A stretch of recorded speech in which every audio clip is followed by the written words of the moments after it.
Hey everyone! To accompany this episode, I have created a guide that will help you to build your email list. So if you want to get a hold of that, make sure to check out the show notes for the link. Hello, and welcome to Retreat Reach. Today, we're diving into one of the most valuable assets you can build for your business, your email list. In an age dominated by social media, it's tempting to think that followers, likes, and shares are the ultimate markers of success. But here's the truth. There's a more powerful and lasting way to connect with your audience. That's right, we're talking about email marketing. In this episode, we'll unpack why email marketing stands out against social media, how it gives you a direct line to your audience, and some practical strategies to start growing your list today. By the end, you'll have everything you need to start treating your email list as your most important social asset. All right, let's jump right in. Let's start with the big question. Why email? Why, in a world obsessed with social platforms like Instagram, Facebook, and TikTok, should we focus on something as seemingly old school as email? Well, there's one key reason: ownership. When you build an email list, you own it. Those email addresses belong to you, not to an external platform. Think about social media. Algorithms are constantly shifting, privacy policies change, and one day you could log in to find that your reach has dropped overnight. Your followers might not even see your content unless they actively engage with it, and that's assuming the platform still allows you to reach them for free. With email, you control the message, and importantly, you know it's getting to your subscribers. There's no mysterious algorithm determining who sees your email and when. It's as close to a direct line to your audience as you can get in the digital world. When you send an email, it goes straight to their inbox, bypassing the noise of social feeds and giving you a chance to engage on a deeper level. Social media can be a great tool for visibility and engagement, but it's a crowded space and the experience isn't personal. People often scroll through feeds passively, and your post could get lost in seconds. But an email, on the other hand, sits directly in your audience's inbox, waiting for them to open it. It's more personal, and you have a much better chance of creating a meaningful interaction. Consider this. When someone subscribes to your email list, they're actively choosing to hear from you. They're inviting you to share insights, stories, and offers directly with them.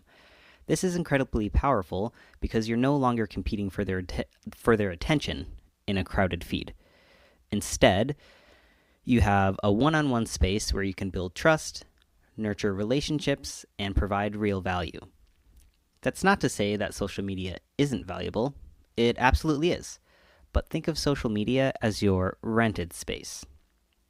It's a fantastic tool to attract people to your brand, but email is where you bring them in to stay. Think of it as bringing them from the public square into your own living room, where you can have a more intentional and focused conversation. All right, so now we know why building an email list is so important. Let's talk about how to grow it. This is where a lot of people get stuck. How do you actually get people to give you their email address? One of the most effective strategies, and it's something you've also probably heard of, is to offer a valuable freebie. A freebie or a lead magnet, whatever you want to call it, is something you give away for free in exchange for someone's email address. But here's the trick. It has to be something your ideal audience actually wants. This isn't about getting numbers on a list. This is important. I'm going to say that again. This isn't just about getting numbers on a list. It's about attracting the right people who are genuinely interested in what you have to offer. Let's look at a few examples. If you're a fitness coach, your freebie might be a 7-day at-home workout plan or something like a meal prep guide. If you're a marketing consultant, maybe it's an SEO checklist or a content calendar template. The goal is to create something that's both easy for you to deliver and valuable enough for your audience to be excited about. Again, I want to stress this. It's not about getting numbers on a list. It has to be something your audience wants, not something you think they want. And one of the best ways to determine what your audience wants is by asking them. Go out and have conversations with people, call people, network, reach out to them in Facebook groups, and actually talk to the people, talk to your ideal audience.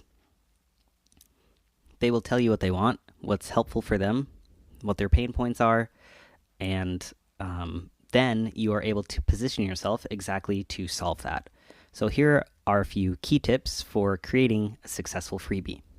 Number one, it has to solve a problem. It should address a specific pain point your audience has. Again, a pain point you know they have because you've asked them, not something that you think is a pain point. Number two, make it accessible and actionable. Whether it's a checklist, an ebook, video series, or PDF, make sure it's easy to consume and actionable. Number three is keep it relevant. You want to tailor the freebie to the audience you want on your email list. And this is crucial as well. If your freebie is too general, you might attract people who aren't actually interested in your core offerings. Once you have your freebie, make sure it's prominently featured on your website, shared on your social media channels, and included in any online content you're creating. Give people a clear call to action. Tell them exactly what to do. Tell them what you want them to do. Something like download your free guide now or sign up for exclusive tips and tools. All right, now that you're growing your email list with the right people, it's time to nurture those subscribers. Think of your email list as a way to build a community. It's not just about selling. It's about creating a relationship where you share valuable insights, stories, and even behind-the-scenes content that lets people get to know you and your brand better. One strategy is to send a weekly or bi-weekly newsletter that delivers consistent value. Share industry updates, a few helpful tips, and maybe even a little personal insight. By focusing on delivering value, you'll start to build a loyal base of readers who look forward to your emails. Remember, when people feel connected to you, they're much more likely to stay engaged and eventually become customers or clients. So take the time to craft content that resonates and adds value to their life. All right, and on to a few questions, some frequent questions that I hear from folks. So the first one is, how often should I email my list? And that's a great question. Consistency is key, but there's no magic number. For most businesses, a weekly or a bi-weekly email works well.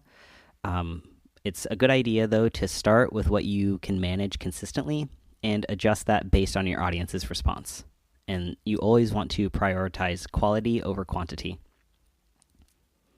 Another question is, what if I'm just starting and don't have many subscribers? Don't worry. Don't worry about, having a massive list right away. Everyone is going to be starting from zero.